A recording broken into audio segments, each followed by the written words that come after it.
Good day, everyone. My name is Michael Jan C. Llanes, and I'm going to discuss about the field of artistic production according to Pierre Bourdieu. Pierre Bourdieu is a French sociologist, anthropologist, philosopher, and public intellectual. Pierre Bourdieu was born on August 1, 1930 and died on January 23, 2002. Pierre Bourdieu's major contributions to the sociology of education, the theory of sociology, and sociology of aesthetics have achieved wide influence in several related academic fields, popular culture, and the arts. Next, field of cultural production. According to Pierre Bourdieu, art comprises a cultural field. Society is believed to be grouped into structural related groups or set of roles with different functions, meaning, or purposes. Bourdieu refers to the world field to any setting in which agent and their social positions are located. This agent refers to the individuals engaging with social structure. The position of each particular agent in the field is a result of interaction between the specific roles of the field.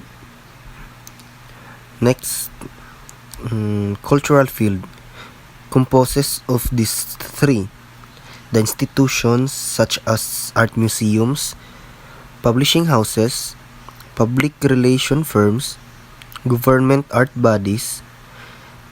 Next is the people, such as the artists, curators, directors, conservators. Lastly is the roles, rituals, conventions, and categories. Exhibition, artistic sensibility, appropriate behavior, what makes something good art. In other words, cultural field is a ground or place where the art is created, and in that place, these three compositions of cultural field were present. From what I have read, Pierre Bourdieu emphasizes that the idea of interpreting art is relationality, meaning there is a relationship that connects it all, and that an interpreting an artwork should not be based from what we just see. We should also consider the field where the artist created it, his background, social status, culture, race, and anything of social factor. Next is the main forms of capital in the field of art. Pierre Bourdieu and Jean-Claude Passeron presented cultural capital to conceptually explain the differences among the levels of performance and academic achievement of children within the educational system of France in 1960s. In the sociological essay, The Forms of Capital, Pierre Bourdieu identifies three categories of capital. First is the economic capital, which refers to the command of economic resources such as money, assets, and property. Next is the social capital. It is the actual and potential resources linked to the position of durable network or institutionalized relationship of mutual acquaintance and recognition. Lastly is the cultural capital, a person's education that provides advantage in achieving a higher social status in society. Cultural capital would include knowledge, skills, and education. This capital that Pierre Bourdieu is referring to would affect how a person interprets.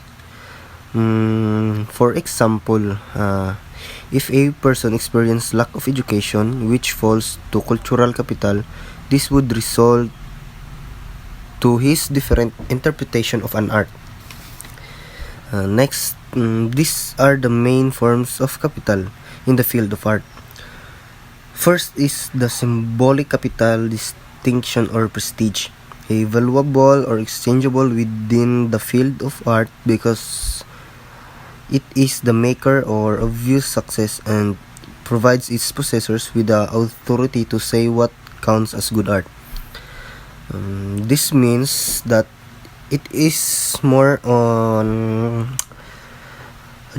reputation or a person standing in the society of art.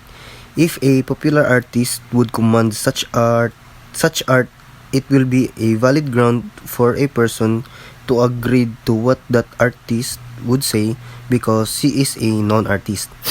Next is the cultural capital. Feel free for the game, incorporated or information capital.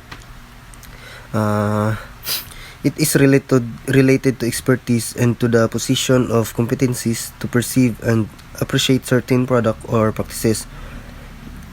From what I have discussed earlier, cultural involves one's education, practice, and experiences.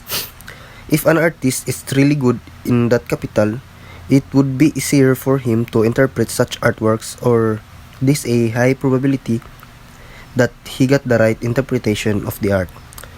So, next is the quiz that I prepared, and this is only 3 items.